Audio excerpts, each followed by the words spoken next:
Hola a todos, tengan muy buenas tardes. Soy Luis Mayorga y les doy la bienvenida a mi segundo directo. En este momento les vengo a hablar y a contar sobre uno de los más grandes científicos, astrónomos que han existido hasta hoy en día, quien es Nicolás Copérnico. Bueno, Nicolás Copérnico fue un niño nacido de una familia rica de comerciantes, quien a sus 10 años de edad quedó huérfano de padre y madre. Entonces se quedó al cuidado de su tío, quien era clérigo de la catedral de Freudenburg. No recuerdo cómo se pronuncia bien ese nombre. En el año 1000, cuando él creció, eh, Nicolás Copérnico, en el año 1491 fue a la Universidad de Cracovia y cursó ahí la mayoría de sus estudios, pero para el año 1496 fue a Italia, a la Universidad de Bolonia, a estudiar el humanismo, que era un movimiento cultural y político surgiente en aquellas épocas durante el Renacimiento.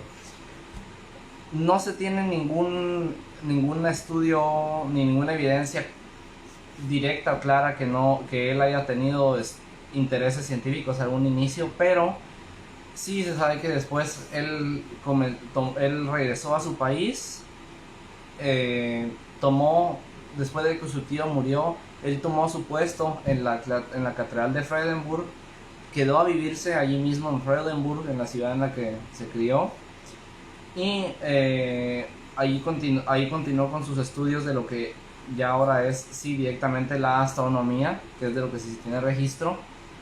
Más aún así, aunque ocupó un cargo en la iglesia, nunca fue un cargo 100% directo, debido a que no siguió bajo las órdenes sagradas enviadas por los altos mandos. Sus estudios lo guiaron a darse cuenta, o a la suposición o pensamiento de que realmente el sistema universal tolemaico, que se basa en que la Tierra está en el centro del universo y el Sol y todos los demás giran alrededor de él, estaba incorrecto, sino que Nicolás Copérnico pensaba que, bueno, sus descubrimientos lo llegaron a darse cuenta que más bien el Sol, el que está en el centro del universo, y la Tierra y los demás planetas giran alrededor de él. Aún así, después de años de investigación y su firme creencia en que el sistema tolemaico estaba mal, tuvo temor de publicar sus descubrimientos, debido a que ese sistema tolemaico había estado reinando durante más de 14 siglos, había estado reinando aproximadamente 14 siglos, desde la época romana hasta la era del Renacimiento, y pues tenía miedo a las críticas, o a que incluso algo pudiera sucederle por tener pensamientos diferentes. Entonces fue contactado por un amigo y también compañero de estudio científico, quien quien en su parte lo incentivaba a que él publicara sus estudios, más aún así no quiso. Entonces ese amigo tomó la obra que él había escrito, porque Nicolás Copérnico escribió directamente un libro completo, una obra entera, sobre sus descubrimientos del sistema heliocéntrico. Heliocéntrico se llama porque Helios, Sol, es heliocéntrico, el Sol del centro. En cambio, el otro con el que estaba él en contra era sistema geocéntrico, que planteaba que la Tierra estaba en el centro. Pues bueno, en total su obra se publicó bajo el nombre de Teoría, a pesar de que Nicolás Copérnico estaba 100% seguro de lo que sabía, no pensaba que fuera una teoría, pero lo publicaron de esa manera para tener precaución contra las críticas. Su obra fue publicada un par de meses antes de que él muriera, más aún así, incluso después de su muerte, retomó mucha fuerza, ya que en el año 1533, antes de su fallecimiento, su obra incluso fue presentada al Papa Clemente VII, quien también tuvo aceptación en su obra. Entonces, luego después de su muerte, muchos más científicos, tanto experimentados como principiantes, tuvieron fe en su obra, tuvieron interés y empezaron a tener análisis. Conforme los años pasaron, después llegó un científico alemán cuyo nombre no recuerdo muy bien, es un poco raro, que lo tomó, pero él no creyó 100% en la teoría heliocéntrica, geocéntrica, perdón. Entonces la fusionó con el sistema ptolemaico, dando el resultado a que él llegó a creer y a publicar que el Sol estaba en el centro del universo, pero giraba alrededor de la Tierra junto con los demás planetas. Luego de su muerte, ese científico le pasó todo su conocimiento, sus estudios a Johannes Kepler. ¿Le suena el nombre de Kepler? Bueno, pues vamos a ver después.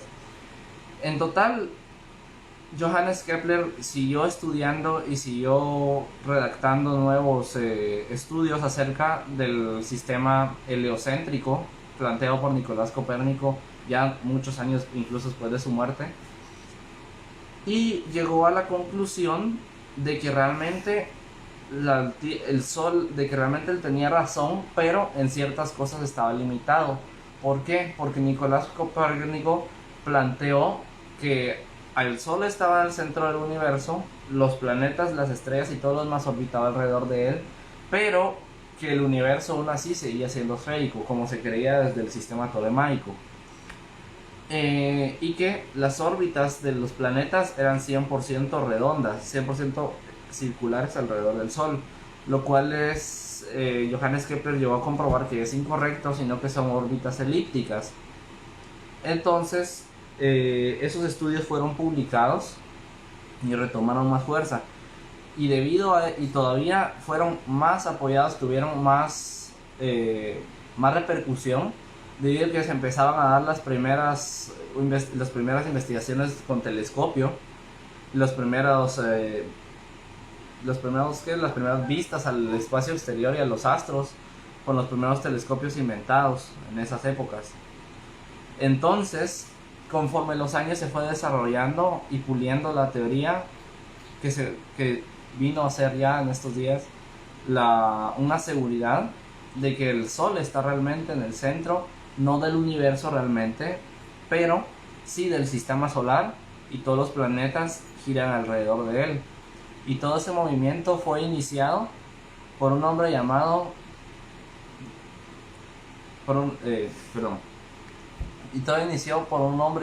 Nicolás Copérnico, quien tuvo temor de revelar sus estudios y hacer pública su obra, llevándolo a publicarla como una simple teoría que al final se convirtió en todo lo que conocemos ahora.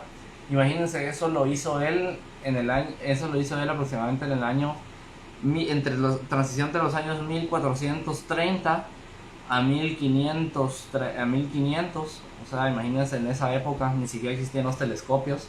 Llegó a la conclusión una conclusión realista de que todos los planetas giraban alrededor del Sol. Entonces podemos definir y podemos aprender de que, pues, este conocimiento que tenemos fue revelado a ese hombre, a Nicolás Copérnico, hace muchísimo tiempo. Sí, lo de si les sonaba el nombre de Kepler. ¿Se recuerdan del telescopio Kepler? Pues fue dado el nombre en honor a él, a Johannes Kepler, pues quien, como anteriormente hablamos, desarrolló y complementó la teoría de Nicolás Copérnico. Les doy muchas gracias a todos los que me vieron hoy. Pido mil disculpas por las veces que me trago, cosas así, pero prometo que seguiré trabajando y seguiré esforzándome para traer cada vez más directos de mejor calidad y de mejores temas. Siempre, como les digo, pueden dejarme en los comentarios qué tipo de temas quisieran que trate, sobre qué personas o sobre cualquier cosa que a ustedes les llame la atención. Entonces saben que les daré un directo. Por ende, el día de mañana, si Dios me lo permite, voy a transmitir un tema ya un poco variado, Aún no significa que voy a abandonar las explicaciones de biografías de personas importantes de la historia, pero también quiero incursionar un poco más en temas más actuales. Entonces, esperen el directo de mañana y les hablaré de un tema que seguro es muy interesante y cosas que están pasando hoy en la actualidad. Muchas gracias a todos, tengan una buena mañana, tarde o noche, Dios los bendiga.